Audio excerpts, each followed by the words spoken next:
Indeed, this webinar will also be recorded. I was just about to say that as you hit the record button. Yeah, so do accept that if you agree. And also please do mute yourself if you're speaking to prevent background noise. That always helps the quality of the webinar. I just wanted to give a brief background about who's organizing this webinar and why we're organizing it, and introduce our 4 speakers. We're noticing, the organizers of this webinar, that we really are experiencing the rapid disappearance of farms across our region, land concentrated in ever fewer hands, increasing industrialization of farming practices, and as the food sovereignty movement, which we all feel a part of, we want to tackle these trends in land politics and defend the redistribution of land to those who work it. And to achieve the agroecological transition that many of us are striving for, we've identified that we need ambitious public land policies to regulate land markets, reform land governance frameworks, and ensure access to land for farmers. So that's a bit the driving rationale behind the organization of this webinar, is to discuss collectively, based on also the inputs of our speakers, how can we influence land policy, land politics in our region. And this webinar was organized by the Nyéléni Europe and Central Asia Network, together with European Coordination Via Campesina, TNI, and the Access to Land Network. And it's part of a monthly online thematic dialogues or thematic webinars that Nyeleni ECA is organizing to foster collaboration between different groups in our food sovereignty movement and identify joint actions. It's a proposal that emerged from a regional meeting last year in Istanbul of the Nyeleni ECA network, and it's building kind of step-by-step our process of collaboration as we move forward to the global Nyéléni Forum, which will take place in September this year. So that's a bit of the background of the webinar. We're going to structure it as follows. So first we will have Morgane Audi, a peasant farmer from France. She will present the International Conference on Agrarian Reform and Rural Development, also known as ICARRD or ICARRD. And yeah, this conference, as Morgane will explain in more detail, will really be a politically significant opportunity to bring together governments, social movements, international organizations, and researchers to talk about this urgent need for land reform. So that we'll hear a bit more about the urgency of that process and in that conference. Then Adam Kalo from Radboud University in the Netherlands will be speaking about the links between land regulation, EU policies, and the agroecological transition, and also present some research about how differently regulated land markets can either enable or hinder the setting up of more young farmers and promote agroecology. So starting from those 2 more kind of global or regional scene setting contexts and theoretical backgrounds, we want to then dive into some more specific policy tools, in particular these land observatories, and explore how they can be used as a way to monitor access and control over land, both at EU and national level, with Attila Sux from Romania, speaking on behalf of the European Access to Land Network, and also with Daniel Long, who will be speaking more to the particular context of Ireland. So we've asked, that's a bit how we'll run the webinar. We've asked all speakers to speak for approximately 10 minutes. So I will kind of, Elias and I will let you know when you've are approaching 10 minutes or have overrun. Because afterwards we do want to allow time for also questions and discussion. If you do have questions, I think please note them down and you can raise your hand at the end of the presentations and take the floor if you wish. Or also feel free to write your question in the chat Elias and I will do our best to also monitor the chats and keep an eye on any questions that emerge there. And we also ourselves have a few discussion questions prepared at the end to facilitate the exchange. So with that being said, I think I'm going to give the floor to our first speaker. She's actually joining us from the airport because she's about to head over to Colombia to be involved in direct preparations of this International Conference on Agrarian Reform and Rural Development. So thank you so much, Morgan, for making the time to join us from the airport. Like I said, I will also introduce Morgan again. She's a small-scale farmer from Brittany, France, member of Confédération Paysanne, member of the Committee of the European Coordination Via Campesina, and also the General Coordinator of La Via Campesina. So, Morgan, the floor is yours. Bonjour à vous toutes et bonjour à vous tous. Du coup, désolée pour le son de fond.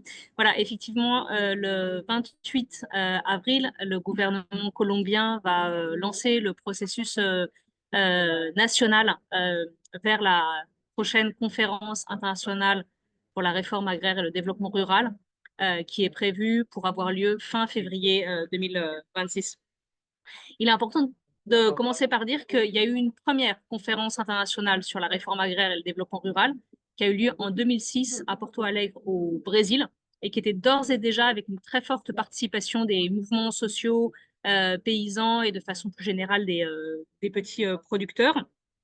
Et ça a été un moment d'abord très positif pour qu'entre gouvernements, il y ait des discussions importantes sur les réformes agraires et les autres politiques foncières de redistribution des terres agricoles, mais aussi avec une très forte participation des mouvements paysans et des autres mouvements des petits producteurs.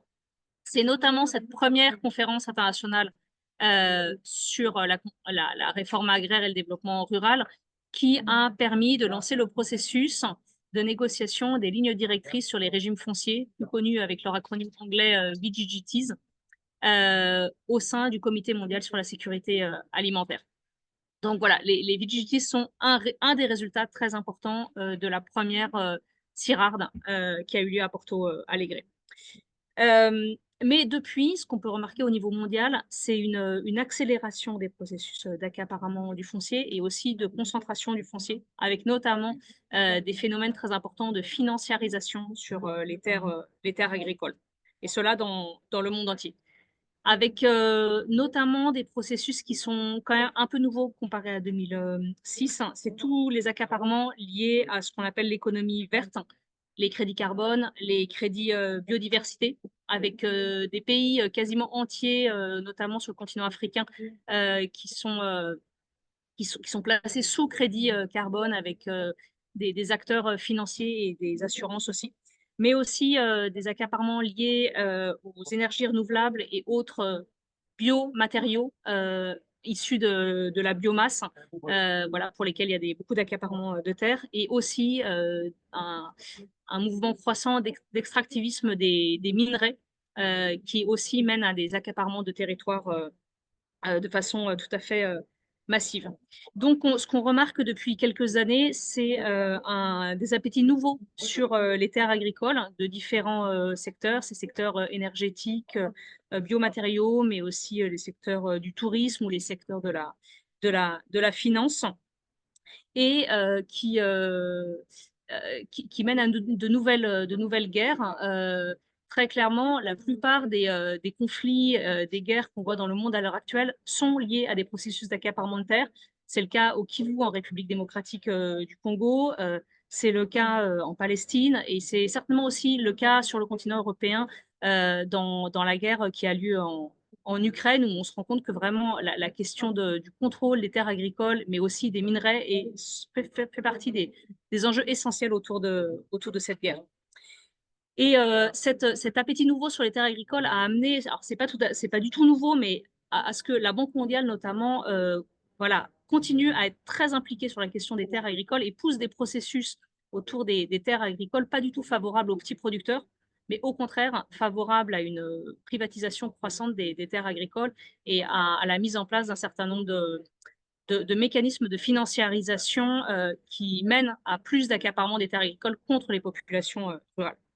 Donc face à ça, en tout cas pour la Via Campesina, c'était important au niveau international de s'assurer que les politiques autour des terres agricoles soient discutées au sein des Nations Unies et dans des termes qui mettent au centre les petits producteurs d'alimentation, la souveraineté alimentaire, les droits des peuples autochtones et les droits paysans et des autres personnes travaillant en zone rurale, et la nécessaire transition vers l'agroécologie. Et tout ce travail-là qui est réalisé donc autour de cet espace-là, des conférences internationales sur la réforme agraire et le développement rural, on ne le fait pas seulement au nom de Via Campesina, mais on le fait au sein du Comité international de planification pour la souveraineté alimentaire, le CIP ou IPC dans son acronyme anglais, et notamment au sein du groupe de travail Terre, eau et territoire, avec des mouvements de peuples autochtones, des mouvements de populations urbaines marginalisées, des mouvements de pêcheurs, des mouvements de producteurs pastoralistes, enfin voilà, d'autres mouvements sociaux engagés pour la souveraineté alimentaire, ainsi qu'un certain nombre d'organisations environnementales et aussi des ONG de solidarité. Et donc, ça fait quelques années déjà qu'on essaie de trouver un moyen d'avoir une nouvelle conférence sur la réforme agraire. Et depuis 2 ans, il y a eu des contacts avec les gouvernements brésiliens et colombiens qui étaient très volontaires pour justement assurer un suivi de cette conférence sur la réforme agraire de 2006. Et ça a mené en mars 2024 à ce que le gouvernement colombien annonce sa volonté d'organiser une conférence plus 20, donc en 2026 en Colombie. Alors le contexte colombien, je pense que c'est important de le rappeler, c'est un contexte de guerre civile de décennies et de décennies, avec récemment des accords de paix qui ont été signés, dont le premier article, c'est la réforme rurale intégrale, parce que la guerre en Colombie, elle a été complètement liée à l'accaparement des terres agricoles et au fait que les populations paysannes ont dû défendre leur accès à la terre. Et donc, pour obtenir la paix en Colombie, il faut une justice foncière. Et ça fait partie aussi vraiment des questions qu'on considère très importantes.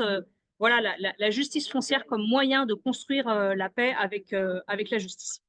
Il faut aussi dire que du coup, la vision de la réforme agraire, je dois rebrancher mon ordinateur. La vision de la réforme agraire qui est portée par le gouvernement colombien, mais aussi par les mouvements sociaux, c'est pas une vision juste, enfin, c'est une vision large de la réforme agraire qui peut aussi être le droit des peuples autochtones à rester ou à récupérer leur territoire, la reconnaissance des populations qui ont été expulsées sur leur territoire, le droit des femmes à accéder à des terres en dehors de la relation voilà, maritale. Voilà. Et donc, c'est une vision pluraliste des réformes agraires qui inclut aussi des politiques foncières de redistribution telles qu'on peut les avoir en Europe, ou alors des politiques de sécurité on va dire, de gestion communautaire des terres agricoles telles qu'on peut les connaître en Afrique de l'Ouest. Cette vision pluraliste, c'est très important de la mettre en avant. On ne parle pas juste de réforme agraire typiquement celle qu'on a en tête, l'État rachète des terres agricoles pour les redistribuer aux petits paysans. Ça peut être ça, mais ça peut être beaucoup d'autres politiques redistributives, ou en tout cas qui mettent en avant les droits des petits paysans, des peuples autochtones et d'autres communautés rurales à accéder aux terres agricoles. Et donc, on considère que ça nous concerne au premier titre, nous, en Europe, face à la concentration foncière, aux problèmes de renouvellement générationnel, de la difficulté pour les jeunes d'accéder aux terres agricoles en Europe pour devenir paysannes et paysans, face aussi aux problèmes d'insécurité alimentaire qui montent très fortement en Europe dans les classes populaires qui ont de plus en plus de mal à accéder à une nourriture saine, aussi les problèmes environnementaux liés au modèle agricole industriel. Il est indispensable d'avoir des nouveaux processus de réforme agraire ou des nouveaux processus de politique foncière pour assurer un partage plus juste des terres qui correspondent à l'intérêt général, l'intérêt de produire une alimentation saine, de défendre l'environnement. Et donc, pour ça, on a besoin de politiques foncières ambitieuses. C'est ce qu'on porte au sein de la coordination européenne Via Campesina, notamment avec la proposition d'une nouvelle directive européenne sur les terres agricoles, pour s'assurer de stopper l'accaparement des terres agricoles, de redistribuer les terres à toutes les populations les plus marginalisés, que ce soit les jeunes, que ce soit les femmes, que ce soit les travailleurs migrants. Et donc, on considère que on est pleinement légitime en tant que mouvement sociaux, mouvement paysan européen à participer pas seulement aux solidarités, mais aussi à prendre part pleinement à cette conférence internationale sur la réforme agraire pour porter des alternatives en Europe aussi, et aussi pour porter la responsabilité à l'international, c'est-à-dire qu'il y a aussi des entreprises européennes qui jouent un rôle important, grave, dans l'accaparement des terres dans les pays du Sud. Et donc, on considère qu'en tant que mouvement sociaux européen, on doit à la fois défendre des processus de réforme agraire en Europe, mais aussi dénoncer les accaparements de terres réalisés par ou avec le soutien d'entreprises européennes. Voilà, je m'arrête là. Merci beaucoup et donc ravi d'avoir ce premier webinaire au niveau européen pour discuter de ces questions-là.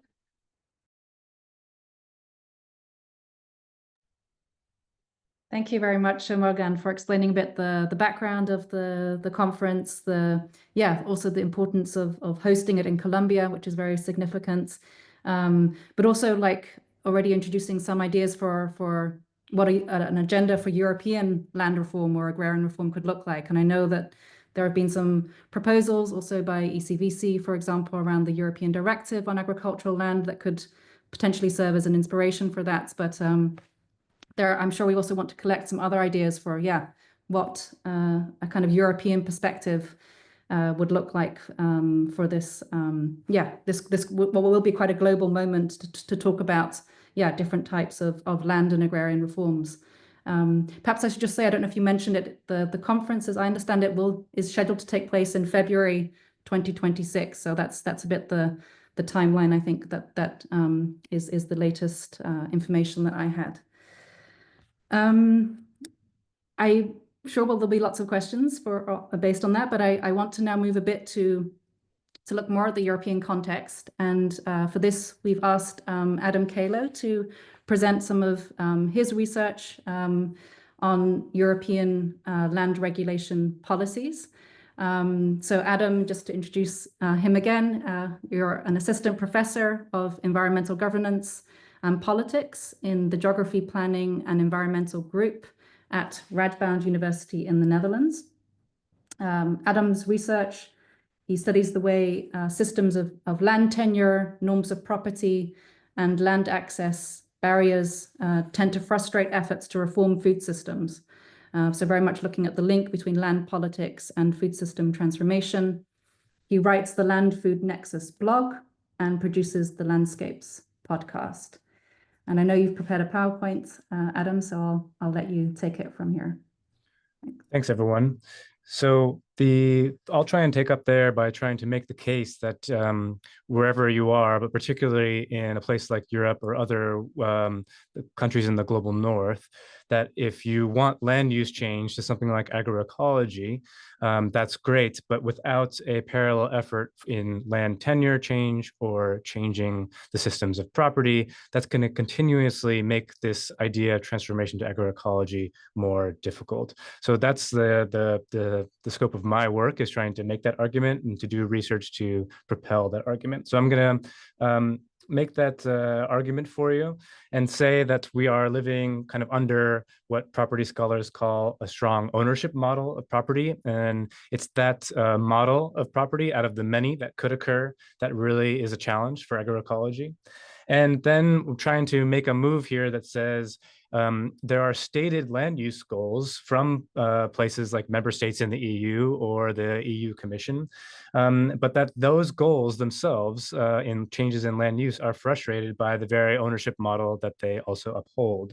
And that tension is a place to perhaps enter into some politics of transformation. I'll try to bring this to life by saying, if the EU really wants to reach its goals of an environmental governance change, then it really does need to intervene in land markets in the way that Morgan suggests. So Out of all the ways that we could relate to land and property, there's one that has risen to dominance, and that's what property scholars call the ownership model, where the entitlements of individual rights to land are favored over the public interests on land.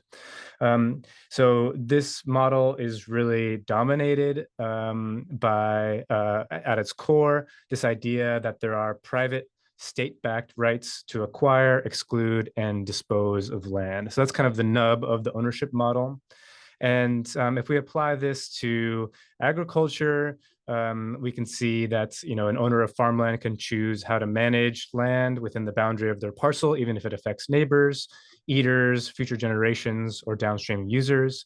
And they can choose who to sell it to when they want to. Importantly, it's a relationship between the state and individuals, because it's the state that is going to enforce these rights of the individual owners. That's really the tricky part here. And you have these, what you might call bedrock commitments to property in our base legal foundations. I'm an American. We have these rights to property in the US Constitution. In the EU, we talk about Article 1, Protocol number 1, and the European Convention on Human Rights, which establishes this right to property as a human right. And so member states can regulate land markets, and they do in a diverse way, but they're always worried about essentially getting sued at the EU High Court with this constitutional provision. If they go too far into infringing on one's right to property, then they're worried about at the EU level running into legal challenge. So that does really shape the imagination of what is possible.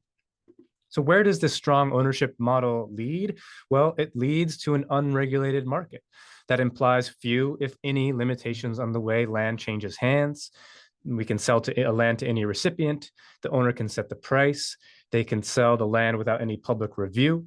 There's no time limitations or requirement for public notification, and the new owner can then change the land use to their liking. This leads to financialization. It's that predictable right to sell at some future time that the state is going to enforce that encourages financial actors to park their cash in agricultural land. And so you see this ownership model that encourages self-interested competition, that it facilitates monopoly formation. And then the least profitable in this competition of these individual owners competing against each other, they will go bankrupt and sell their property to others. It preserves the wealth from original acquisition of property. So whoever got there first is still benefiting from all of the asset appreciation. And it sets up a tension between the state, who's supposed interests are everyone, and the minority of those who own the productive materials that generate wealth through that commitment to property. And it also kind of allocates political power to those who own things versus those who don't. All of this is in contradiction with the goals of agroecology, which is hopeful of collaboration, working across the bioregion, making production choices not based on profit motive, but on provisioning. And so my argument is that you can't really scale up agroecology on top of these property relations. Here's an example from an agroecological project near where I live in the Netherlands, where farmland price is estimated between 40,000 and 120,000 euros per hectare. They pay 2 million euros for just 11 hectares just to get the bare land from their agroecological project. So we really have to wonder who can participate in agroecology if this is what it takes to gain entry into the system. So our property norms are strong in our legal institutions, but also, as Morgan said, in our nonprofits and other institutions like the World Bank, which pursues privatization and this ownership model as what they believe as a way to stimulate growth and bring incomes to all. But also, more troublingly, maybe in the soul, culturally, there is a strong belief among individuals that private property is a right, that individual visions of the open road is a virtue worth pursuing. This leads to a stranglehold on the imagination of how to transform land for agroecology. As Sue Pritchard, a food system reformer that I look up to, says, if you really want to support a transition to agroecology, it's do this, right? Buy land, okay? She's right in one sense that if you gain the land, you finally gain the power to produce as you wish. But on the other hand, trying to wage a parcel by parcel battle for agroecology against the financial interests is a losing battle, and it cannot be the only way through the property system to achieve agroecology. And so food system reform really lacks a coherent asset transfer strategy. Bringing back a goal of redistribution, as Morgan is saying, is truly crucial. How do we make this palatable and legitimate as something that is on the table once again?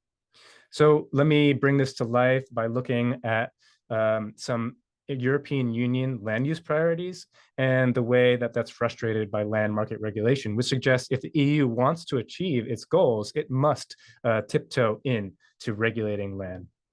So here are three stated aims of the direction of the common agricultural policy and the future of the European agricultural vision: generational renewal, sustainable rural development, and sustainable management of natural resource and climate action. But when you look at what the generational renewal policy does, it's through that private property system. You see many activities like small farm entrepreneurship, right?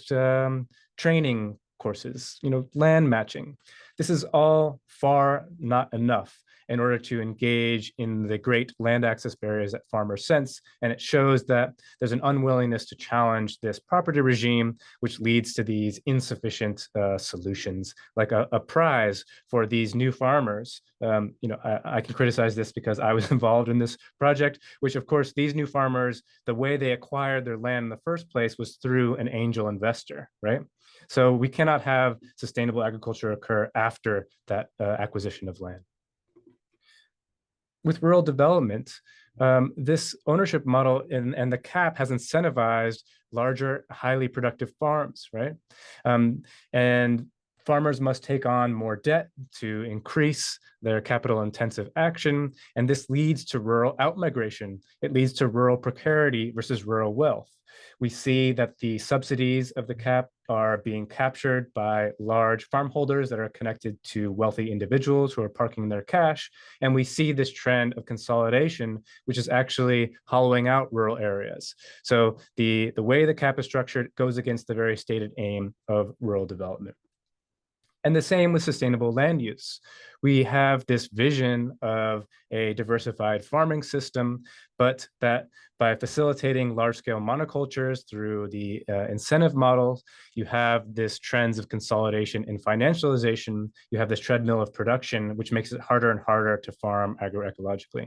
But more importantly, when the state does want to introduce environmental policies, for example, the previous goal of reducing pesticides by 2030 and biodiversity set-asides for farmers, the political power of ownership is what rears its head. The landed owners who are embedded in these large-scale monocultures are able to form new coalitions and defeat environmental regulations. As this recent book called Land Power indicates, it's who owns the land is able to shape the policies, creating a self-fulfilling prophecy. So if the EU has recently withdrawn some of these ambitions with biodiversity set-asides and pesticide reduction mandates, showing that that power of ownership needs to be contested if it wants to achieve its environmental goals. So to try and segue to the next presentation, there is those signs, like Morgan says, of a willingness somewhere, it seems, to engage in the land question, a recognition that without engaging in land policy and regulating land markets, these other goals of rural development and environmental sustainability won't be able to be achieved. And that EU observatory on farmland is clearly a place to politicize this mentioning of land politics. So my final message is, I was first kind of drawn into agroecology because of the land use. I saw that we could produce enough food without these devastating inputs that farmers could be happy and have dignified work. But I think the ecological movement needs to have a land first approach, or else it will not succeed, especially in places like the global north. Thank you. Thank you, Adam. And yeah, I really take away that sentence. I thought it was very powerful, that you can't scale up agroecology on top of existing property relations, So I think it was really an invitation to the food sovereignty movement as well to really challenge this political power of the ownership model of land as you laid out there. So thanks for making that an argument, and thanks also for bridging very well between the first and now the third speaker, because we will now have 2 more presentations, which will go into more depth on a very specific, or what can be quite a specific, but also quite comprehensive tool for monitoring access to and control over land, and also be a way to inform land policy making and more democratic decision making around that. Hopefully, with more increased transparency about on land markets, we can also increase some accountability and have a fairer distribution of farmland. So I'm now going to hand over to Attila Sux. He is an agroecological farmer from Transylvania, Romania. He advocates for the implementation of agroecology both on a territorial and farm level within a Transylvanian Access to Land initiative called ALPA, Land for Life. And I should also mention that ALPA is a member of the European Access to Land Network, which is a network of about 15 grassroots organizations across Europe that works to promote agroecological transition and generational renewal. And Attila, I know you also had a presentation that you asked me to screen, so I'll just get that up on my screen for you. Thank you so much. And while you, oh yeah, perfect, thank you. My connection, I'm sorry, is too bad to hold a presentation visually and my voice, but thank you very much for the introduction, and I'm very fascinated by the 2 speakers. And indeed, like there's so much going on in the world of land, and it's so interconnected. And I also quite agree with Adam that we need to bridge this gap between agroecology, and we need to find creative ways to move forward in order to put land first in our work and in agroecology. Sorry, I got Zoom is trying to confirm that I'm speaking French, which I'm not, which I'm speaking English. So I hope that's fine for everyone. Okay, so I would just like to bring attention towards a policy tool that we have been developing together with the European Coordination Via Campesina, with the Transnational Institute and ICARRD, and our own network, the European Access to Land Network. And just to bridge a little bit with the discourse of Adam, I wanted to just put some key points out. So some of our organizations are really doing the hard suffering of putting finances into land in order to bridge somehow the gap, at least on a momentary side, until we can recreate the land system. These are access to land initiatives, and we do this, so we actually put finances into buying land or securing land for agroecology, although it's just one way into this wonderful world, because we come to the collective realization that land is not just a commodity, although as Adam was mentioning, it's really the ownership model that is defining this as a commodity. But we also feel, and we know, and others like peasant farmers have this strong and historical realization that is the foundation of our livelihood. It's the base of our ecosystems and of our cultural systems. So also want to highlight that the emergency of this work comes that because of we observe that the EU, the Europe, doesn't have a coherent and European-wide overarching land policy framework. It indeed much more of the national state governance defining land, and in the wiggle ways that Adam was mentioning, which are quite restrictive. So I would like to talk in this short presentation about a policy proposal, which is the creation of a European-wide land observatory, and how we imagine that this could look like and what would it serve. So maybe if you can put the next slide, Sylvia, thank you so much. So basically, why do we need a land observatory? It was very well already pronounced, but I just wanted to leave you with a couple of facts. Well, already 3% of farmlands, 3% of farms control over 50% of the EU farmland. So that's an enormous concentration of farmland. I'm sure of us and in this room, many of us know these facts. So we need to act on land, and we need to create land, a more democratic and safe space for all the farmers of Europe. And of course, a lot of this land is going to the expansion of corporate farms, and other financial actors. And I would like to highlight indeed that also through my work and witnessing in my region, a lot of the owners of land are actually not farmers. They are financial actors like banks or even pension funds. So basically our citizenship money is going into banking into land. So it's a huge deal that has been in so many ways documented, but it still seems that the information quite does not reach the policymakers. There's also other threats coming with this, like soil degradation and water pollution and the heavy biodiversity loss. And rural decline. I can definitely witness this in my Transylvanian region, where we have been a village of 800 souls, and now we are 90. And that is because access to land got scarcer and scarcer, especially for the new generation of farmers. So, what do we need in order to get a whole grasp of this picture? Actually, we need, well, data. We need to collect and collect data, and we need to integrate this data.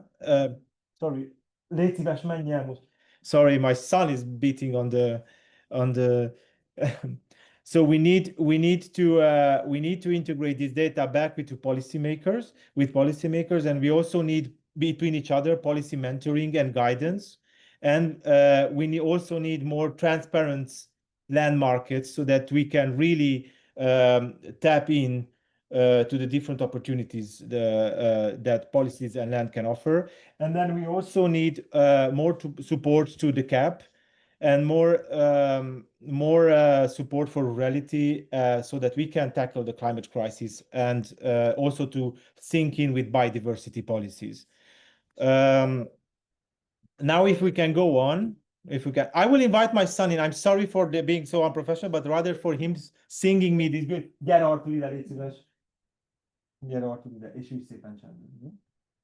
Okay, sorry. This is farm life, and this is the next generation. Thank you for your understanding. So basically, the core objectives that we would envision for a new observatory of land are indeed to have more land market transparency. So we need to put faces and numbers and data behind the actual beneficiaries that are benefiting from land and also from subsidies, and of the agricultural production units that are developing in Europe, so that we can realistically tackle land concentration and this huge rise of corporate farms. We also need to prioritize access to land for sustainable food production. But if we want this, then we need to have a more comprehensive guide for land market regulation, and we need to learn from each other, from the good practices that are already happening in some of the European countries. We need to enable this cross-border learning so that we can actually come with a more cohesive European approach. And we need to connect the struggle for land, which was for many years dormant, to the policy agendas that are being developed around us, like EU soil observatories or the rural observatories, or observatories that track the trends in agriculture. So if we move on, then I would like to talk a little bit about what kind of data we should collect through kind of a land observatory. So basically we have two focus areas, of course, data on farming units and the beneficial owners and the final owners, identifying who owns and who controls farm assets. It's a very important tool that we need to come to an institutional realization of who are the final owners of land in Europe, and also to differentiate between the farmers and the active users and the active beneficiaries of land that should be, and investors who are just banking in their finances into land. But also we need to analyze the land market dynamics. So we need to have a good grasp over the sales and the lease and the share transfers and the different methods of changing land tenure, and also the trends around price, and to quickly realize speculative spikes and speculative behavior. And also that we need to shed more light on tools, as I was mentioning. So for instance, just a few tools that are by far, of course, not perfect, but existent, like the SAFER tool in France, according to preemptive rights, or other examples from Germany or Poland where the state agency has rights. And we need to somehow bring together and cross-analyze these national approaches or regional approaches. If we move on into like how we would envision a governance and of this land observatory, well, of course, as a structure, it would be housed by European Commission, but it also would be with the different task force, different institutions contributing here, like DG Agri or DG Envy, but together with farmers' unions like the European Coordination Via Campesina, civil societies and local authorities and local authority networks that have a first-hand grasp in many of our regions over the land dynamics, and to develop together with these actors participatory methodologies to more increase the grassroots input, so that it's not a top-down but a bottom-up approach. And then if we move on a little bit, Sylvia, thank you. The main tasks and outputs that we would see would be indeed these operational activities around land observatory, like creating a farm unit registry, which is very important, and also to have a very, let's say, fast flags around monitoring land transactions and flagging land transactions, and to have a better grasp over this, but also to support national observatories in order to get data and interpret data, and to publish policy reports that can be used then as a policy tool, finally acknowledging institutionally the issue of land concentration, the issue of land grabbing, coming from an observatory from inside the institutions. So also to provide technical support for land governance innovation, because we cannot just keep buying land. We need to innovate on land tenure and land governance, and that should be part of this land observatory, let's say, outcomes.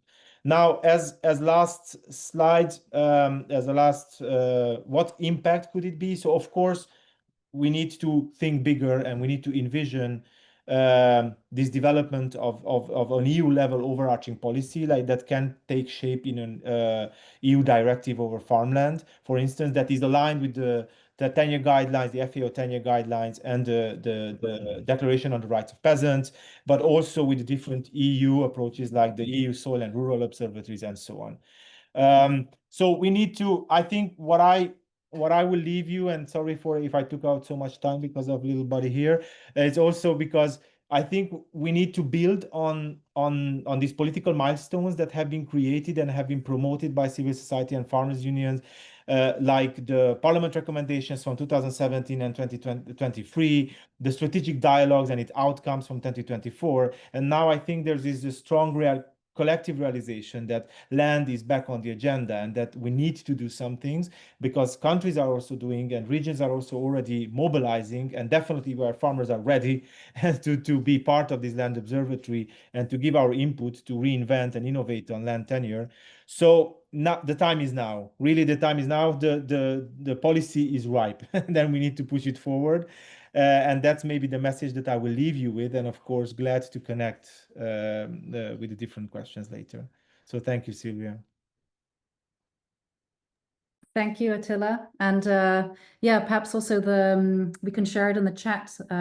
What Attila presented is also captured in a policy brief that a number of the organizations here, the European Access to Land Network, TNI, ACTER, ECVC, worked on a joint policy brief setting out our vision for this European Land Observatory. Yeah, we can share a link in the chat, and it was also discussed at a recent meeting with the European Commission. So yeah, obviously we don't know how much of our vision will find its way back into the operationalization of the European Land Observatory, but the European Commission is committed to at least a 2-year pilot phase to test this creation of this European Land Observatory. So I just wanted to add that.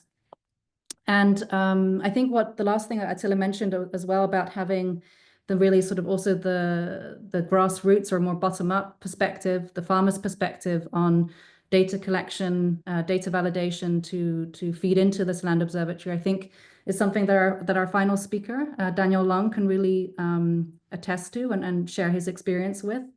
I will just introduce you, Daniel. So You're a dairy farmer from Tipperary, Ireland, and a founding member of Green Farmer Co-op, a farmer-led initiative. Daniel's also a member of Talam Beo. I hope I pronounced that okay, which is the Irish member of La Via Campesina. And yeah, Daniel initiated the creation, which we'll hear more about, of a more community-led land observatory in Ireland. So Daniel, the floor is yours. We're eager to hear your experience. Hi everyone, and thanks for having me on. And Talamh Beo, you're dead on. Your pronunciation of the Irish is very good. I think I have a little bit of a presentation there. Apologies. It's probably repeating a lot of what's been said by the previous speakers, and it was put together before a lot of the progress on the EU level came around the observatory. So it's very early stage, but still it's relevant to I think many people here. Would you like me to share the presentation? Yeah, please. Could Yeah. you share it on your site, Yeah. please? Let me just get it up for you. Yeah.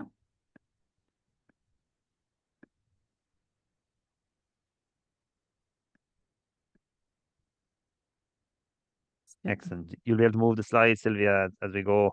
Yeah. Yeah, so essentially, just to a lot of the data has already been kind of put out there, so I won't kind of go over all ground, but I'll give you a perspective from our apologies there. Oh, yeah, no, I'll give you just people running in and running out of the office. So like essentially, where this vision came from was I was at a farming event in Tipperary. It was called Feeding Ourselves, which was brought environmentalists and farmers together. And part of the Irish land use policy was the whole area of a land observatory. And a land observatory is something that, for me personally, is something that I've taken a great interest in land ownership throughout my life, particularly with the region I come from, because I, as a young farmer in my region, currently there is no access to land. I'm lucky that I come from a farm and I have land, but young farmers of my generation don't have that same access. We have the presence of investment buyers in our in our area, and current land prices are anywhere between 80 and 100,000 euros a hectare, which is far beyond what's possible to make from conventional farming of any kind. And we're also seeing the rise in I suppose, as well as investment type buyers, we're seeing a scaling up and intensification of farmers that are getting bigger, essentially pushing out smaller farmers. And that has its own environmental impacts in Ireland, particularly in around hedgerows and water quality and a lot that goes with that. So you can move on the slide there, please, Sylvia. So that's the context. So I suppose I played around with the slides yesterday unsuccessfully. That should be the last. So we essentially there's the EU proposal there, and previous slide is the contact. We have now the Irish Land Observatory.ie, where we from our meetings in Cloughjordan in North Tipperary, we brought together. I wrote a little bit of an article kind of outlining why we need a land observatory in Ireland, and then we had a meeting and we got huge interest from across Europe and within Ireland, and that's where the campaign all started in May of 2024, and we've been gradually growing since then. We've linked in with academic partners. We've linked in with people from the environmental background. We've linked in with farmers and farm organizations and across Europe. And we've now linked in with the bioregion in SCTU, which is the Southeastern Technological University of the Southeast, which is in Ireland. And they have a thing called the bioregion, and the land observatory is now housed there. So anything we get up to and anything we lobby for is in there. And we're currently in the process of formalizing ourselves as a multi-stakeholder group of farmers, policymakers, environmentalists. We view a land observatory very much as a collaboration, a vehicle of collaboration rather than division. And just to put some statistics on it from an Irish perspective, and they feed into an EU perspective. Yes, property rights are cornerstone of land ownership in Ireland, and they're extremely strong in Ireland. And I suppose a lot of that is from being a colony country for many hundreds of years. People's rights to land and people's ownership of land is very important to Irish farmers. But that has its own problems and challenges to get over. Like our average age of farmers in Ireland is 60. Less than 4% of farmers in Ireland own land are under the age of 35. And we have an ever-increasing number of large-scale operations and a decrease in the number of what we call family farms. And this is not just an Irish thing, but across Europe, the family farm model is what we base our production on in Europe, is what separates us across from that factory farm model. And unfortunately, we lack a concrete definition of that in Ireland, and we feel that is one area where an observatory can play a role in defining a family farm and then targeting supports to that definition, and playing a role in facilitating generational renewal. And I know that has its challenges too, and small farmers and farmers that want to come in, and people that want access to land. We see that's where an observatory can play a role, but can also play a role in mapping the different types of land types that are in the country, from forestry to land that might be best suited for dairying and cattle, or versus vegetables and crops, and identifying those land types.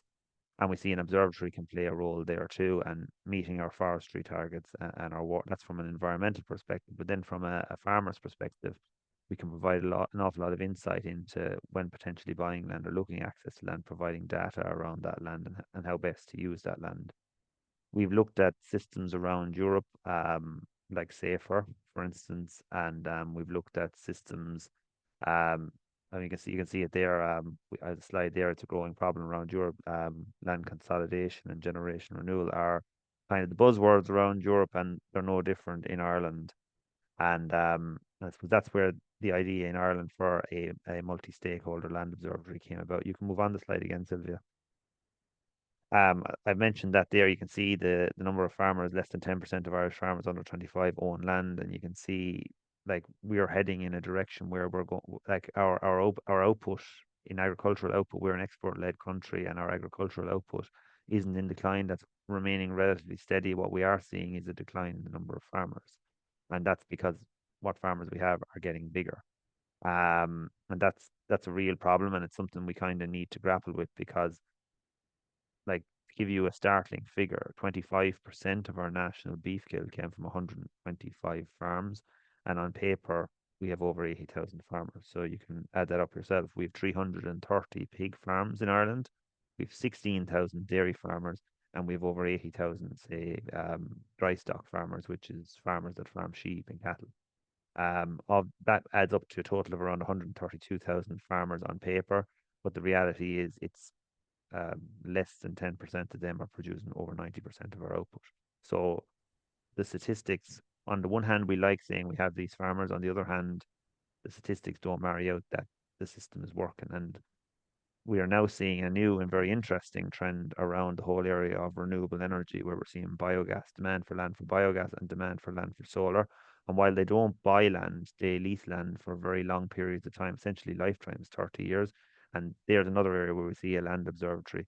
Not only can it look at land ownership, but can also look at the whole area of land leasing and long-term leasing, and who's taking these leases. Because in Ireland we have our data is provided by our auctioneers, which are the people that sell land, and essentially there's a vested interest there, because the people they deal with are generally the people that can afford to pay the highest price.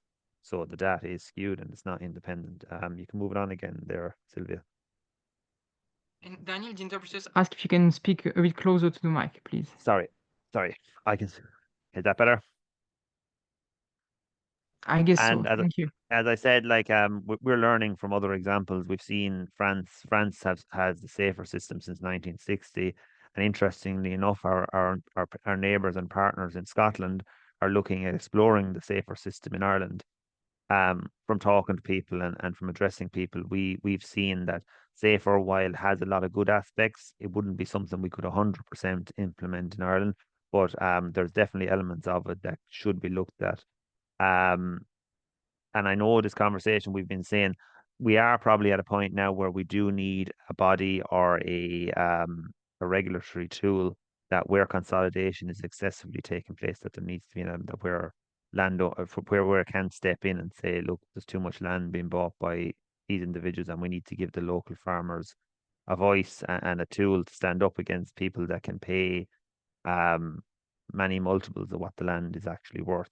But it raises the very interesting question across Europe of what we actually want from our land, because land prices, the trend are showing it's rising and rising, while the value of food output isn't. So like our land is becoming extremely valuable, but it's not just farmers. Our rural areas are made up of communities. There's service providers that provide those farmers. In Ireland, we have schools and post offices, and well, we call them post offices, but they're mailing service and shops and churches, and they're all made up of what are the fabric of rural Ireland. And when you start decreasing the number of farmers in the area, you start decreasing the use for a lot of those services, and essentially you start changing the fabric of what is family farming across Europe. So it's something we need to be very careful about, and it's something that it's not said it's not said lightly that we do need to step in. Well, it's a decision that comes down to do we want to have very strong property rights and a decimation of what we know as our rural communities, or do we want a tool that comes in to protect that social good that are our rural communities, where we have a body that can potentially step in and guard against that? You can move it on again, Sylvia. Yeah, and just a reminder, Daniel, you have about 2 minutes. Oh yeah, I'll wrap up there now. I'll wrap up. So yeah, just I suppose our objectives, like a lot of these were kind of met. So I suppose to highlight, our group got the opportunity to go out to Brussels on the 24th of March.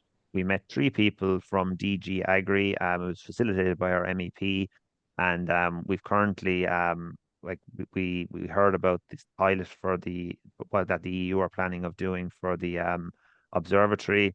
I suppose concerning, it's going to be it won't be compulsory for member states. It'll be voluntary if member states want to take part or not, and we're hoping that Ireland can play a role in that.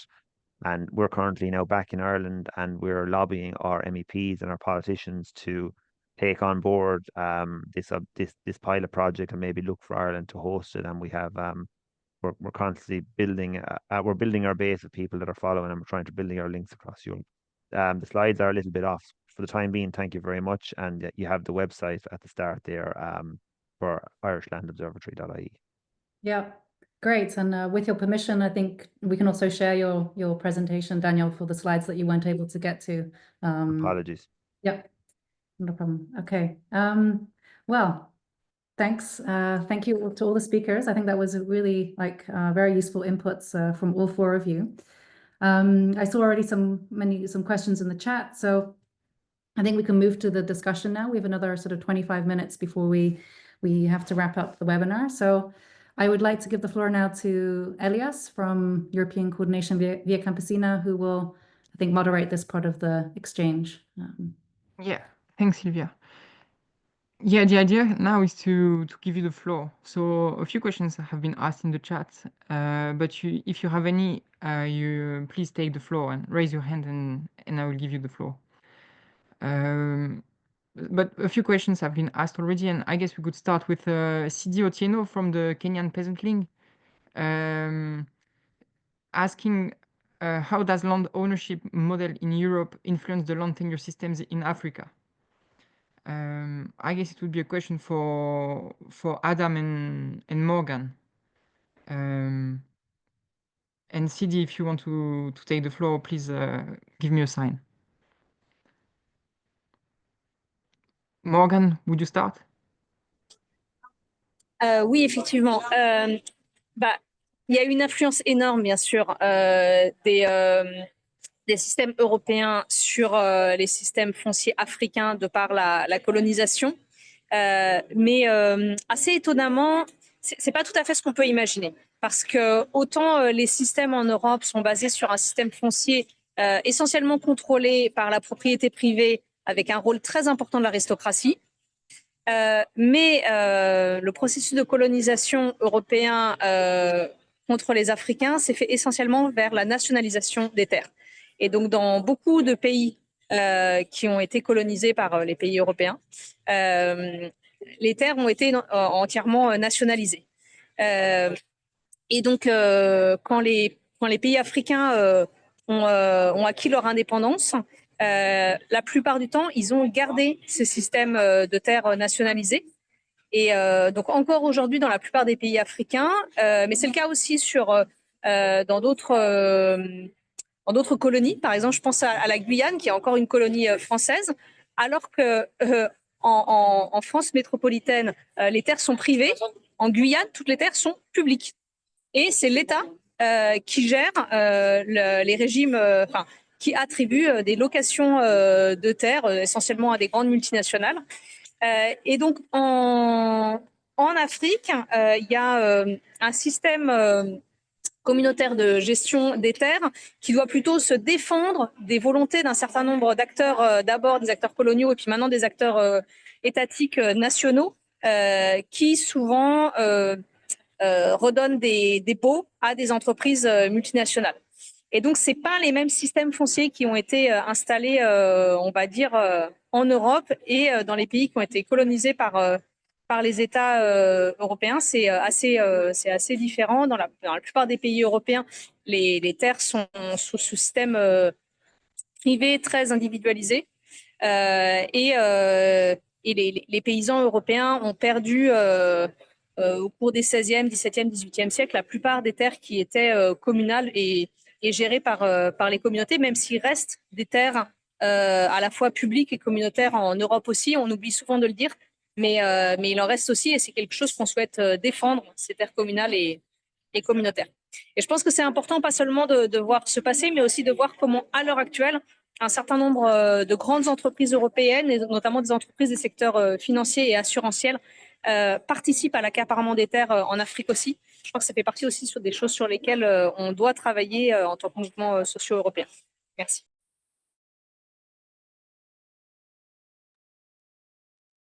Thanks, Morgan.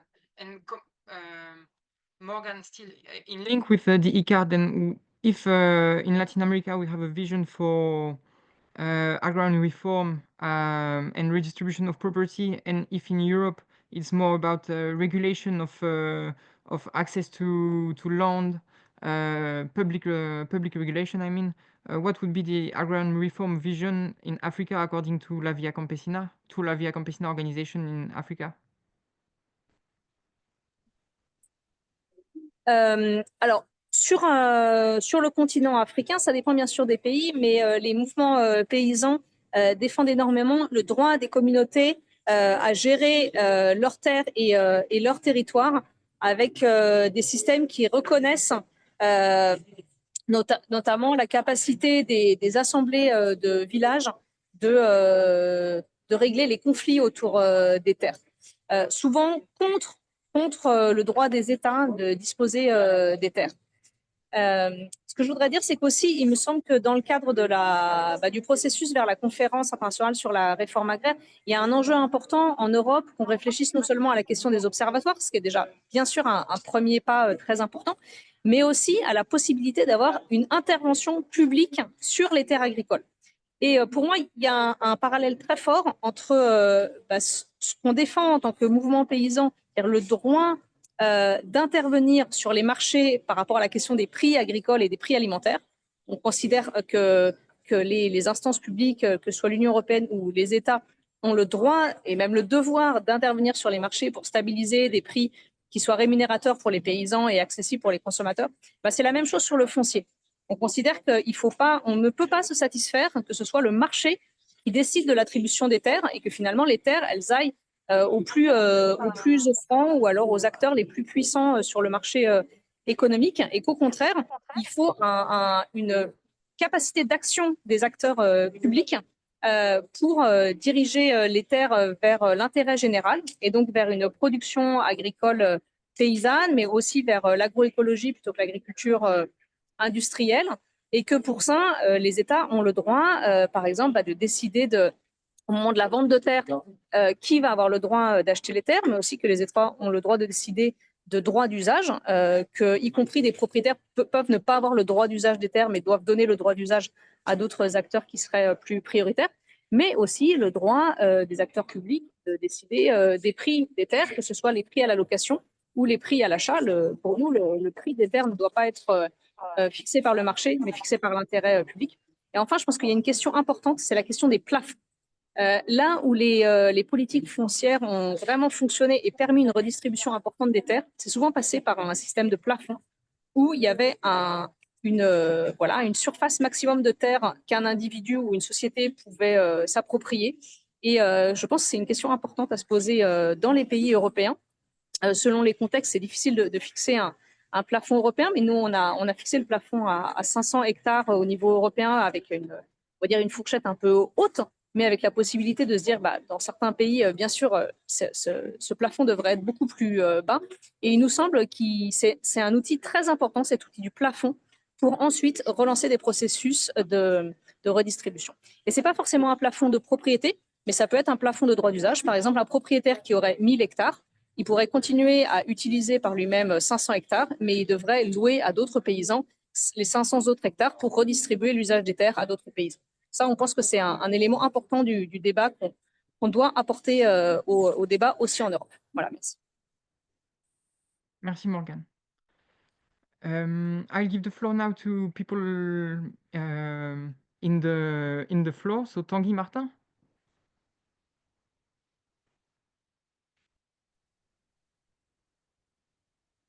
Yes, hello everybody. Je vais parler français, contrairement à ce que je viens juste de dire. Plusieurs petites questions. Deux questions à Morgane. Est-ce qu'on a, ou est-ce que vous avez à la Via Campesina un listing des entreprises européennes et ou des entreprises françaises menant des accaparements de terres à l'international, mais y compris peut-être dans l'espace européen? Et j'ai beaucoup apprécié ta précision sur la définition des réformes agraires, parce que souvent, effectivement, quand on entend réforme agraire, on pense zapatisme, Mexique, et donc nationalisation, redistribution, alors que c'est plus compliqué que ça et plus fin que ça. Est-ce que la Via Campesina a un texte de référence sur ce sujet-là? Parce que souvent, quand on utilise ce vocabulaire, en tout cas en France, j'ai l'impression que ça renvoie vraiment à cet imaginaire très, très restreint et donc on ne comprend pas ce qu'on veut faire. Une question, remarque pour Adam. Je ne vais pas être le défenseur du droit de propriété privé, bourgeois, moderne, parce que c'est vraiment pas du tout ce qui m'anime. Néanmoins, j'ai l'impression que le droit de l'Union européenne et le droit des États membres subsidiairement laissent énormément de marge de manœuvre. Alors, je parle évidemment de l'exemple français et pas tant de l'exemple des SAFER et des droits de préemption, mais de ce que vient de dire à l'instant Morgane, de ce qu'on appelle le contrôle des structures et le fait que pour pouvoir cultiver une terre en France, il faut l'autorisation de l'État en plus de l'autorisation du propriétaire. C'est une législation qui est autorisée par l'Union européenne, qui est extrêmement puissante, qu'il le serait si elle était appliquée. Et moi, j'ai l'impression qu'on manque pas tant de contraindre le droit de propriété. En France, il est bien écrit que le droit de propriété est absolu, mais à la fois dans la mesure de ce qui est autorisé par la loi, et ce que peut restreindre la loi est assez fort. J'ai l'impression qu'on manque plutôt de courage politique pour mettre en œuvre de vraies orientations. Et il serait tout à fait possible, sans avoir besoin ni de changer le traité fondateur de l'Union européenne, ni de changer la Constitution française, ni le droit de propriété dans le Code civil français, de contraindre très très fortement ce qu'il est possible ou pas de faire sur les terres ou qui a le droit d'accéder aux terres. Et donc, je ne sais pas si c'est tant un problème de droit qu'un problème de volonté politique ou d'imaginaire de ce qu'est le droit et qu'il n'est pas forcément dans la réalité. Merci. Thanks, Tanguy. Morgan, I let you answer first and then Adam. Alors, sur la première question du listing des entreprises, non, on n'a pas cette liste-là. Et c'est un travail, je ne pense pas que ECVC ou la Via Campesina on soit capable de mener ce travail-là tout seul. Mais par contre, le travail d'alliance, il est très important, et notamment avec TNI, avec le réseau Access to Land, et puis quand même dans un certain nombre de pays européens, je pense notamment à la Belgique ou à la France, il y a des systèmes de coalition entre différents mouvements sociaux liés à des chercheurs qui font ces recherches-là et qui mènent à des mobilisations sociales contre des entreprises qui accaparent les terres. Je pense à la campagne contre Colruyt, notamment, qui accapare les terres en Belgique. Et il nous semble que ces campagnes-là, ces luttes contre l'accaparement des terres par des grosses entreprises, elles sont très, très fructueuses et qu'il faudrait les reproduire dans un certain nombre de pays. Effectivement, cette vision pluraliste de la réforme agraire, elle est nécessaire. On n'a pas de document qui en parle. C'est au sein de Via Campesina, c'est aussi un travail qui est en cours. Mais je pense que vraiment le processus vers cette prochaine conférence internationale sur la réforme agraire et le développement rural, il est important dans le fait de développer cette perspective-là pluraliste des réformes agraires. En fait, c'est d'ores et déjà une réalité parce que quand on creuse un peu et qu'on demande aux gens dans leur pays, quand ils parlent de réforme agraire, qu'est-ce qu'ils ont en tête, il y a des choses extrêmement variées. La réalité des réformes agraires, par exemple, à l'heure actuelle au Brésil, c'est le gouvernement achète des terres, souvent à un prix assez élevé, et les terres donc, que les propriétaires sont volontaires à vendre pour les redistribuer à des petits paysans. Donc ça, c'est un modèle, on va dire, c'est le modèle le plus classique. Mais par exemple, le syndicat paysan indonésien, SPI, la réforme agraire qu'ils appellent de leur vœu, c'est essentiellement une privatisation des terres publiques entre les mains de l'armée indonésienne, de privatiser ces terres-là pour les redistribuer aux petits paysans. Donc c'est quand même un autre modèle. Et puis nous, on considère que, par exemple, la loi foncière au Mali qui accorde aux assemblées de villages des droits importants pour gérer les conflits fonciers, ça fait partie des processus de réforme agraire. Et d'ailleurs, la loi au Mali, c'est une des lois les plus intéressantes qui a été prise toutes ces dernières années pour réellement donner du pouvoir aux populations rurales sur leurs terres agricoles. Et toutes les politiques de régulation du foncier, pour nous, ça fait aussi partie de ces politiques qui vont vers une redistribution des terres agricoles. Et ces redistributions, elles peuvent passer par rendre les terres publiques, mais pas forcément. Elles peuvent aussi passer par le fait que des terres privées, il y a une régulation et du coup, les propriétaires sont obligés de donner l'usage de cette terre-là à d'autres paysans. Donc pour nous, ça fait tout à fait partie des modèles possibles. Et je pense que voilà, en Europe, avec l'histoire douloureuse de la collectivisation des terres en Europe de l'Est, on est particulièrement sensible au fait que une petite propriété rurale peut aussi être assez efficace comme modèle à partir du moment où on ne laisse pas les appétits des grands acteurs, des très grandes entreprises et de la financiarisation accaparer toutes les terres. Et pour ça, forcément, il faut une intervention publique forte. Il y a aussi un enjeu important quand on parle de réforme agraire, c'est que, on va dire, le modèle traditionnel de réforme agraire, il peut faire assez peur aux peuples autochtones et à juste titre. Et donc, il est important que dans notre vision des réformes agraires, on intègre aussi la nécessité d'avoir une reconnaissance des droits des peuples autochtones à gérer leur territoire et donc à ne pas se faire approprier leur territoire parce que historiquement, un certain nombre de peuples autochtones ont été victimes de processus de réforme agraire qui se sont faits sur leurs terres et pas sur les terres de grands propriétaires. Donc face à ça, nous, on assume tout à fait un discours qui dit que la réforme agraire doit inclure la reconnaissance par les pouvoirs publics de la gestion pleine et entière des peuples autochtones de leur territoire. Et du coup, voilà, ça amène de la complexité. Comment est-ce qu'on fait pour à la fois reconnaître les droits des paysans, les droits des peuples autochtones, parfois les droits des communautés afro-descendantes. Pour ça, l'exemple colombien, il est assez passionnant parce qu'il y a un conflit entre entre les classes populaires, que ce soit paysans, afro-descendants ou paysans, et les grands propriétaires, mais il peut aussi y avoir une conflictualité entre les petits producteurs. Et nous, voilà, on veut trouver des moyens de faire en sorte que, notamment les peuples autochtones, les communautés paysannes et les communautés afro-descendantes, voilà, travaillent main dans la main pour redistribuer les terres aux populations qui vivent réellement sur les terres et qui produisent une alimentation contre les grands propriétaires et contre les grands accapareurs. Voilà, merci. Thanks, Morgan. Adam, I let you answer to Tanguy's comment on the right of property and the links with land in the EU. Yeah, so I'll try and be brief. I mean, I think what Daniel said really struck me. He said, well, hey, do you want to keep these property rights, which are important for the Irish culture and our history and this vision of who we are in the land? But if we do, we might lead to these inevitable decimation of the rural countryside, right? So I think kind of my my academic project is to kind of destabilize the virtue of private property as only in the interests of good for all, to show its weaknesses, to reveal where it might be delivering some hidden benefits for certain individuals. And then once that's destabilized as something that is, politically off the table, property is sacred, then these legal maneuvering can take place. You could see how a lot of people look to France and they say, wow, the not fair, that's cool. I wish we had that here. It's a creative use of zoning and existing legal tools that are there, where others might, if you're in France, it might feel far insufficient to achieve what you want.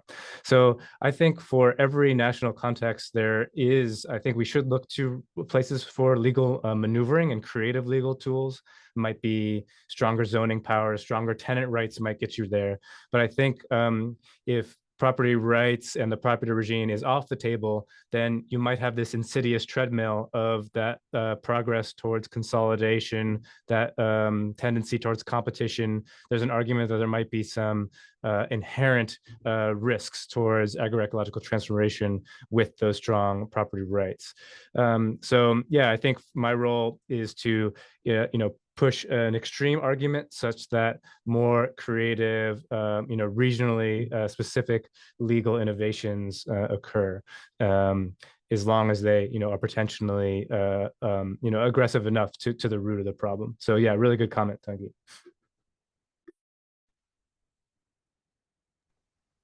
Thanks, Adam. I think Swad was next on the list, but she just disappeared. Oui, merci beaucoup. Vas-y, Non, Swad. Okay. je suis là, mais je suis en voiture. Mais excusez-moi, juste pour dire merci, mais juste pour faire une remarque par rapport aux réformes agraires classiques et à la vision. Moi, je viens de la Tunisie, une ancienne colonie de la France, et encore, je dirais, mais par rapport aux pays musulmans, le système foncier, il est un peu spécifique.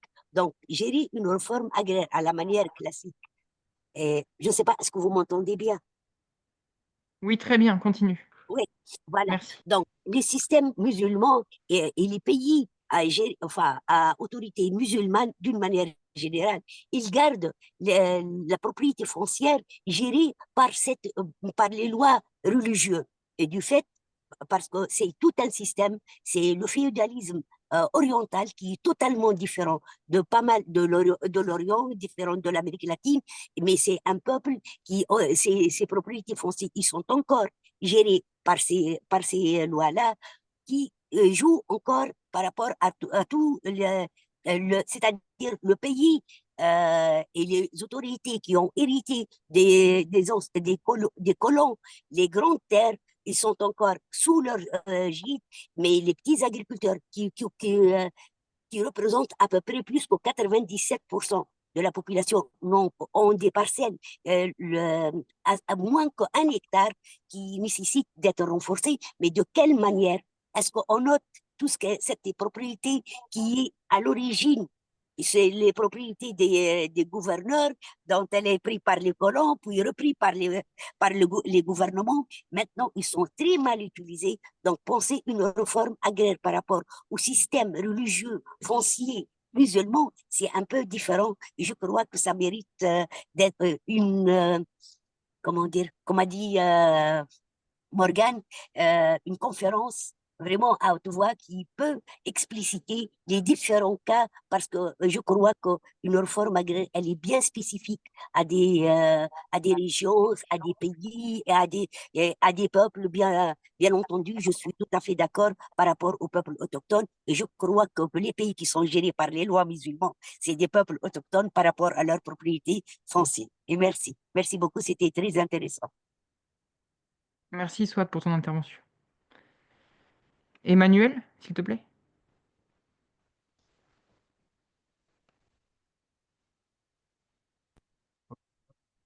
Vous m'entendez?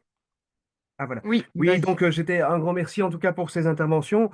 Et ici j'interviens parce que j'ai été fortement perturbé par des analyses où on constate que des réformes agraires peuvent se faire au nom de l'État contre des communautés locales, ce qui est le cas en Afrique. On a parlé de l'Afrique.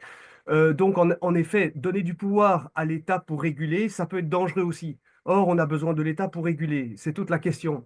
Et je me souviens, donc je fais partie du mouvement agricole paysan wallon, belge, et donc je me dis, on doit seulement se battre, être dur et avec les puissants et pas être puissant avec les faibles.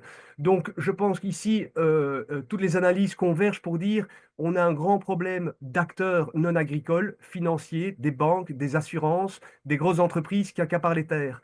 Et je pense que ça peut peut-être apaiser beaucoup d'inquiétudes parmi les petites et moyennes entreprises agricoles, exploitations. Si on dit on veut absolument mettre la priorité contre l'accaparement des terres par le milieu financier, par la grande distribution, par l'industrie de la transformation.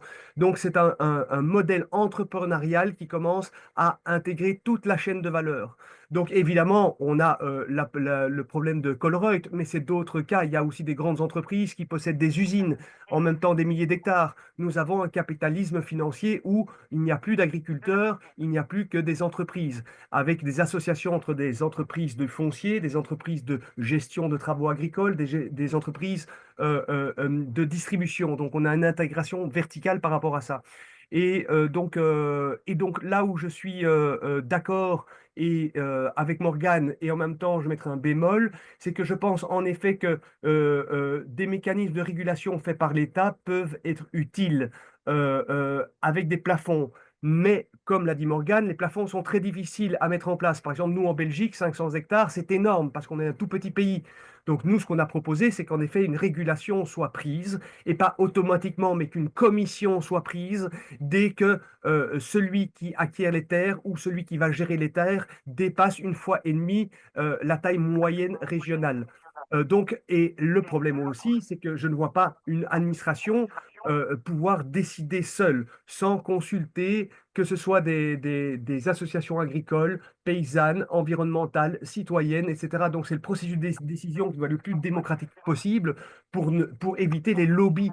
Justement, on a un lobby absolument gigantesque de la biométhanisation, un lobby gigantesque de la biomasse énergétique. On a des lobbies et l'État est plus sensible aux lobbies. Donc, des phénomènes de consultation sont très importantes. Et donc, moi, je salue quand même des mécanismes comme la SAFER, bien qu'elles doivent absolument être beaucoup plus démocratiques et éviter évidemment que ce soit qu'on privilégie qu'un acteur hyper dit solvable ou rentable.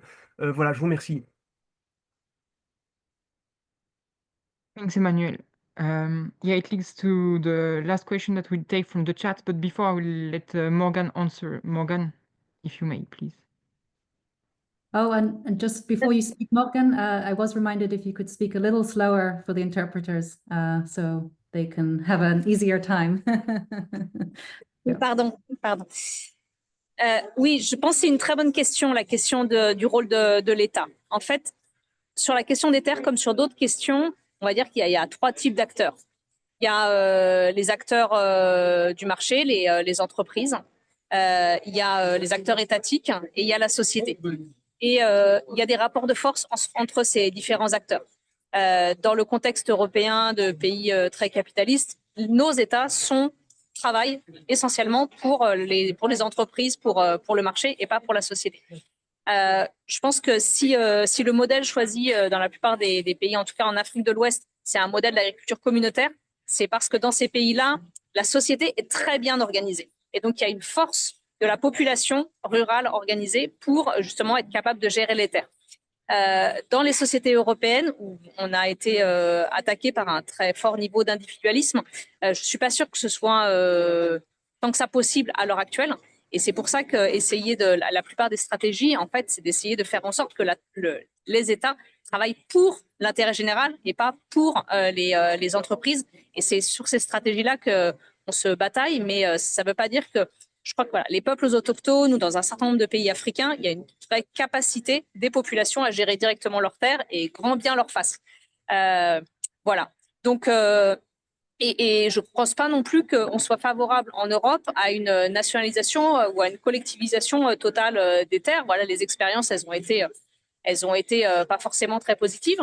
Mais du coup, il faut réussir à faire en sorte que l'intérêt général prévale.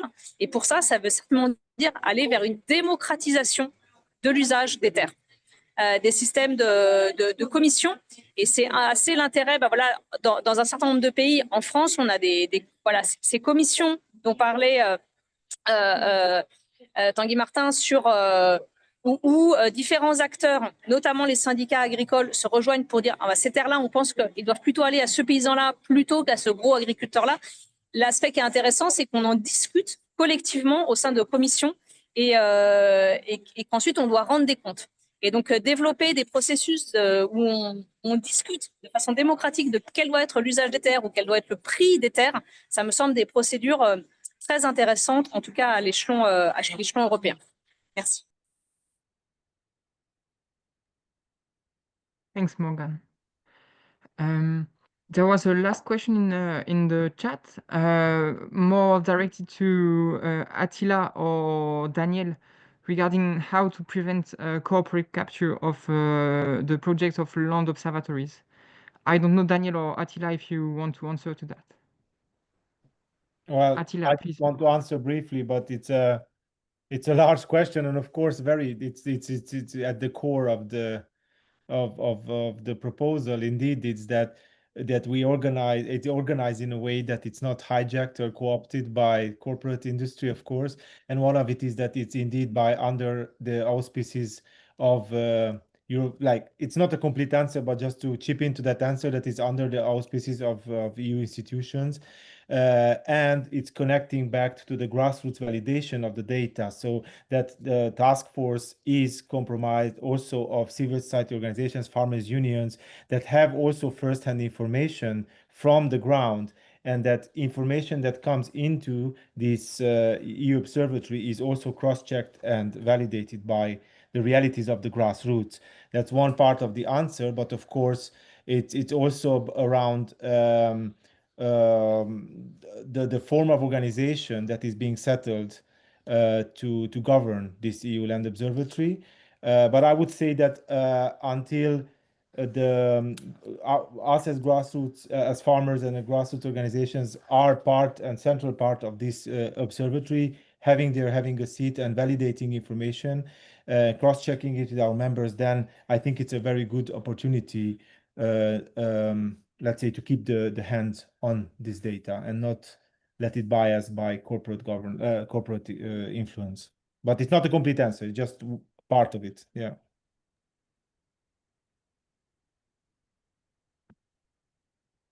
Thanks, Attila. I don't know, Daniel, if you want to react as well. Yeah. I suppose just to be I thought I'd be brief. Similar, corporate. I think the key to it is it's a multi-stakeholder approach, and you take in the various different actors that make up a land observatory that have an equal voice on this body, and it feeds into land use policy. But I think further on from that, I think that when we actually break down and define what a family farm is, and a family farm can include small vegetable growers or people that are looking for access to land, when we actually properly define that and we target the supports, the EU supports through CAP or whatever the case may be, towards that definition, and work more and more to exclude these corporation type buyers and corporation type landowners from that definition, I think you automatically reduce their influence. And while an observatory, they're interested in an observatory for one, but two, I think it's to be very clear, like, most corporates won't want to be part of this, because this is a direct threat to the way they view or how they plan to operate and how they see the land ownership model, both on an EU scale and on a global scale. So there is no real direct simple answer, but they're kind of the two kind of answers we're kind of working on at the moment.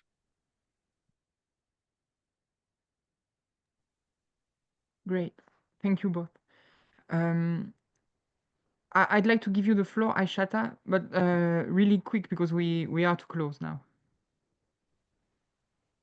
if possible. Merci. Oui, bonjour. En fait, c'est Chantal. Je suis sur l'ordi d'Aishata Koné. Je voulais juste faire 2-3 remarques. Désolée, on est arrivé un peu en retard. Par rapport à toujours les histoires de réforme agraire et réforme foncière entre l'Europe et l'Afrique pour aller plus simplement. L'Afrique de l'Ouest, en tout cas, n'est pas dans les réformes agraires parce que les terres n'appartiennent pas à l'État. Et réforme agraire, c'est plutôt en Asie, où là, il y a un gros problème parce que l'État revendique que les terres sont à l'État. En Afrique de l'Ouest, les États ont essayé de dire que les terres étaient à l'État en s'inspirant du colonialisme qui avait instauré ce système-là en disant le système domanial et d'immatriculation. Et aujourd'hui, ce qui a été gagné, je vous parle du Mali, peut-être moi je ne me suis pas présentée, de la convergence ou de l'union du Mali, on a gagné une loi qui reconnaît les droits coutumiers, c'est-à-dire qu'on reconnaît que la terre n'était pas l'État, qu'avant que les États, ils étaient gérés par les communautés. Donc, tout ça pour amener à l'idée que ces terres aussi qui sont aujourd'hui en train d'être sécurisées, on est sur des terres collectives parce qu'il y a quand même une vision différente des choses. C'est que ce qu'on a perdu un peu, enfin surtout et beaucoup en Europe, mais ce n'est pas sûr que ça existait vraiment non plus, et c'est peut-être une réflexion à apporter autour de ce foncier, c'est comment se rapproprier les terres collectivement. On a eu tous les exemples, bon, je vais parler de la France, que c'est ce que je suis le mieux, mais je crois qu'il y en a eu en Belgique aussi, en Wallonie en tout cas. Comment les ZAD se rapproprier collectivement toutes ces terres pour faire des projets collectifs autour, parce que c'est peut-être ça l'avenir et d'aller dans cette réflexion-là. Parce que la propriété privée a carrément cassé l'accès à la terre. On le sait, on n'a plus de paysans, même les jeunes ne peuvent pas avoir l'accès à la terre. Je ne vais pas parler là-dessus. L'Europe est mieux placée que ça pour en parler. Mais je pense qu'il serait intéressant de réfléchir à cette appropriation collective des terres et ne plus se battre pour que chacun individuellement ait droit ou ait ses aides, etc. Mais comment se rapproprier l'espace et les terroirs collectivement. Et c'est peut-être une réflexion à porter qui pourrait alimenter un peu les débats. Merci. Merci Chantal. Merci, merci à tout le monde aussi. On va pouvoir conclure. Sylvia, je te laisse. Yeah, I think we need to close now, but I just want to thank all the speakers again for their contributions and for all those who also contributed in the chat and with your questions and remarks. I think it was very insightful.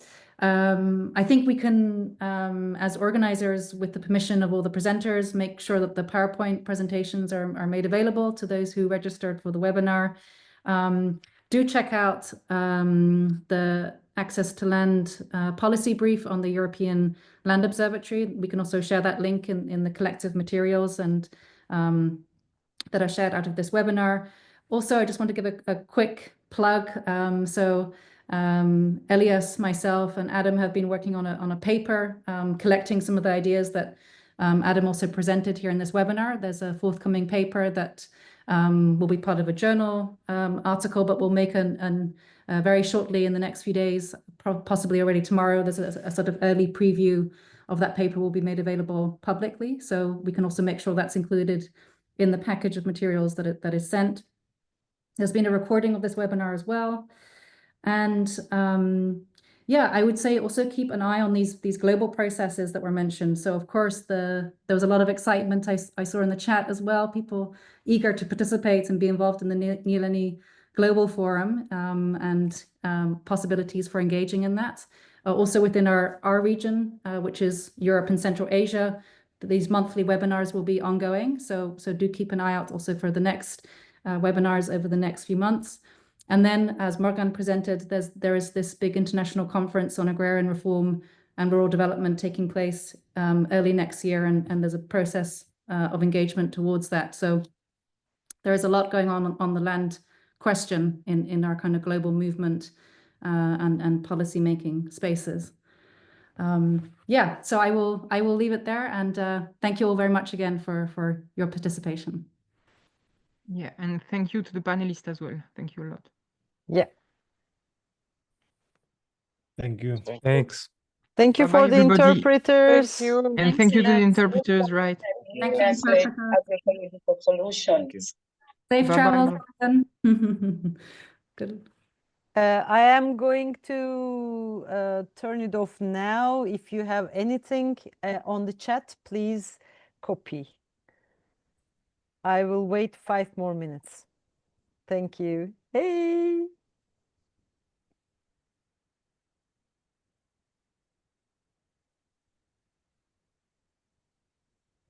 Actually, Elias, I am not anymore the host, so I gave it to you. So in 5 minutes, can you turn the It's Zoom done. off?